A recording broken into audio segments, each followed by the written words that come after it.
Bíblia que temos hoje é um livro único e completo. Porém, para quem não tem conhecimento, ela é formada por vários livros que foram escritos e colecionados ao longo da história. Mas a questão que se coloca é: quem escreveu, colecionou e definiu quais seriam estes livros? Olá, eu sou Pedro Castro Lopes e seja muito bem-vindo ao primeiro vídeo do canal Evangelho Simples e Descomplicado. Eu não sou pastor, padre ou sequer faço parte de algum clero, de alguma igreja ou denominação cristã. Sou simplesmente um cristão e o que lhe proponho é estudarmos e aprendermos juntos o Evangelho da Graça, juntamente com o livro que é a Palavra de Deus. De onde vem a inspiração da Bíblia? Bom, para saber mais sobre todo este processo, é preciso começar por falar sobre a inspiração divina das Escrituras. Deus, o autor, revelou-se de forma muito particular para alguns homens durante a história e os inspirou a escrever o conteúdo bíblico. Toda a Bíblia é inspirada por Deus, mas muito longe de dizer que Deus a ditou palavra por palavra. Afinal, pela variedade do género, estilo e vocabulário, percebemos que, durante a escrita, os autores humanos mantiveram a sua personalidade. É claramente evidente que os escritores utilizaram de ideias, conceitos ou opiniões próprias, mas foram inspirados, ou seja, movidos pelo Espírito Santo, para utilizarem palavras aprovadas por Deus. Deus guiou e supervisionou os escritores da Bíblia para que eles, dentro das suas limitações e circunstâncias, compusessem e registassem sem erros a mensagem do Criador para a sua criação. Mas como é que a formação da Bíblia se deu?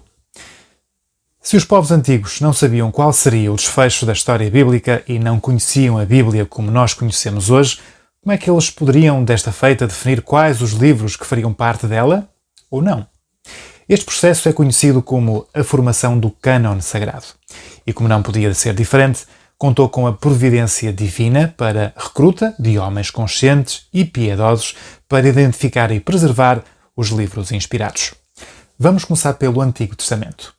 No Antigo Testamento, ou na Velha Aliança, por exemplo, após a redação de um texto inspirado por parte dos profetas, o povo de Deus reconhecia nessa obra a autoridade divina, colecionava este conteúdo como a literatura sagrada. E mesmo antes de apresentar sinais de desgaste em virtude dos materiais que eram utilizados, como plantas ou peles de animais, o conteúdo era preservado através de cópias feitas com extremo cuidado pelos escribas. Por volta de 400 anos antes de Cristo, todos os livros do Antigo Testamento já haviam sido escritos, categorizados e agrupados segundo as suas características em comum, formando o cânon hebraico.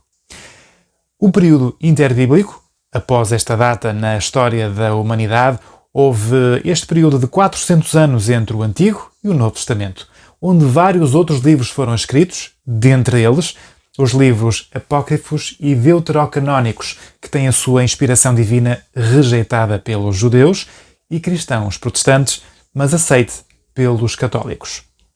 Apesar de serem historicamente autênticos, inclusive terem feito parte da Septuaginta, que foi a tradução do Antigo Testamento para o grego, estes livros não fazem parte da Bíblia hebraica, pois não tiveram a sua inspiração divina reconhecida pelos judeus.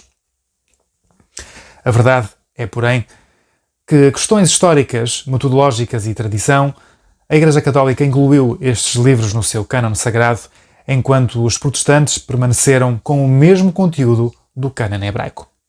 Há uma tradução da Bíblia integralmente traduzida e para uso próprio de uma comunidade cristã, os autodenominados Testemunhas de Jeová, que, sob pretexto da dificuldade de interpretação da Bíblia original, a tradução chamada de Mundo Novo foi deliberadamente alterada e, assim, os princípios doutrinários refletem esta mesma alteração introduzida.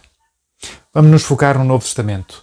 Já neste caso, o processo foi um pouco mais complexo do que no Antigo, pois a revelação divina expandiu-se por diversos povos em diferentes regiões e já não havia um povo zeloso como os judeus que fosse responsável por colecionar estes livros. Contudo, algo que facilitou a identificação do conteúdo inspirado do Novo Testamento foi que, durante a maior parte deste processo, aqueles que receberam a autoridade divina e foram testemunhas oculares da vida e da ressurreição de Cristo estavam vivos. A este ressuscitou Deus ao terceiro dia e fez com que se manifestasse não a todo o povo, mas às testemunhas que Deus antes ordenara, a nós que comemos e bebemos juntamente com Ele depois que ressuscitou dentre os mortos. Atos, capítulo 10, versículos 40 a 41.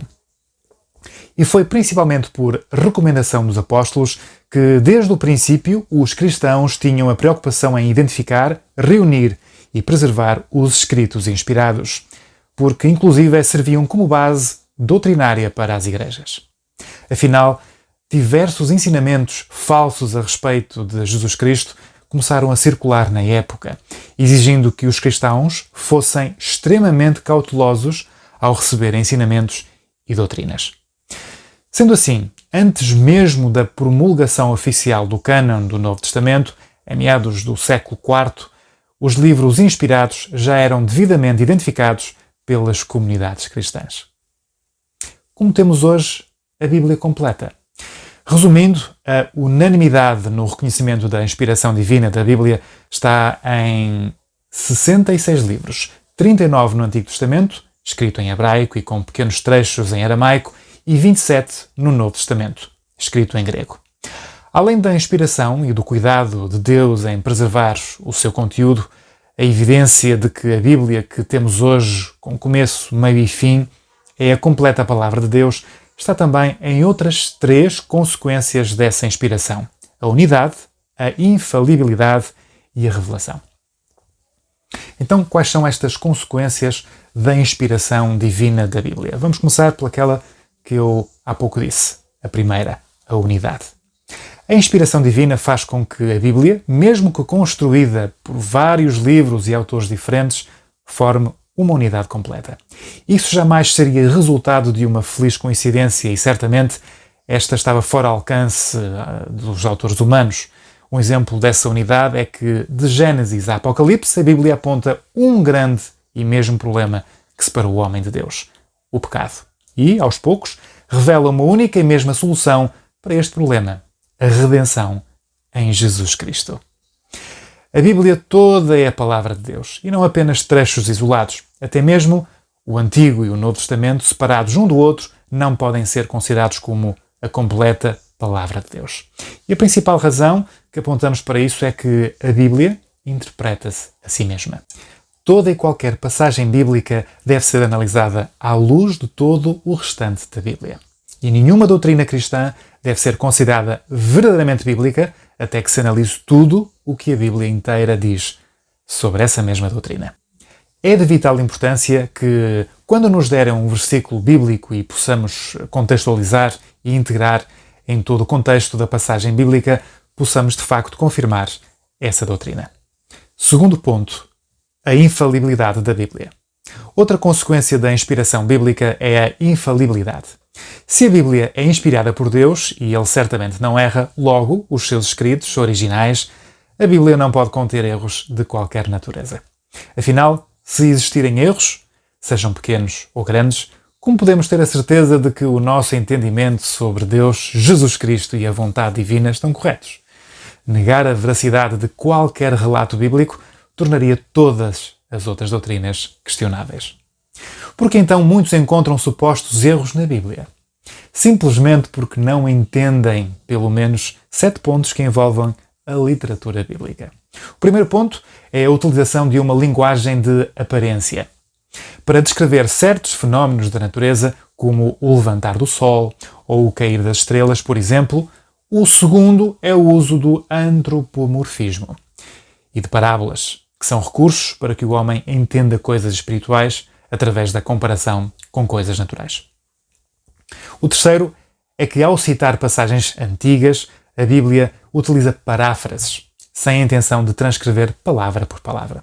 O quarto, que é a análise textual de passagens bíblicas, e elas dependem tanto do seu contexto como de uma compreensão global de toda a Bíblia. O quinto é que ela possui algumas informações de difícil compreensão que, na verdade, são fruto da nossa limitação intelectual para entender algumas verdades espirituais. O sexto é que, para transmitir a verdade, ela usa de algumas formas literárias, assim como uma linguagem simbólica e figurada. E o sétimo ponto é que a Bíblia serve-se de métodos culturais e históricos para revelar coisas como genealogias, medidas e estatísticas em detrimento de métodos precisos da tecnologia moderna. Por esta razão, podemos afirmar que absolutamente tudo o que a Bíblia diz é verdade. Não importa a forma como a Bíblia transmite uma informação nos escritos originais. O que ali está escrito é a verdade e tão somente a verdade transmitida. Terceiro ponto, revelação. Por fim, por se tratar de um livro inspirado, a Bíblia tem a capacidade de revelar de forma precisa a existência de Deus. Os atributos, a sua vontade, os seus planos e, o mais importante, a sua relação com o ser humano. Ainda que a nossa consciência acuse a existência de um ser superior e as obras da criação demonstrem que se trata de um Deus poderoso, basta olharmos à nossa volta e contemplar as maravilhas que Deus criou, elas são muitas vezes insuficientes para trazer o conhecimento necessário sobre este Deus.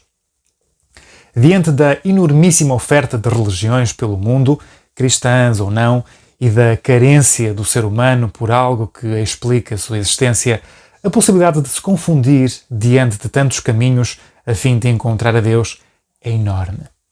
A única garantia que temos de conhecer seguramente o Deus verdadeiro é o facto de que Ele optou por revelar-se a nós mediante um conteúdo escrito, do qual Ele mesmo cuidou para que fosse registado sem erros e com palavras corretas. Desta forma, a escrita, Deus certificou-se que a sua mensagem não era alterada, como, por exemplo, a passagem da informação boca a boca.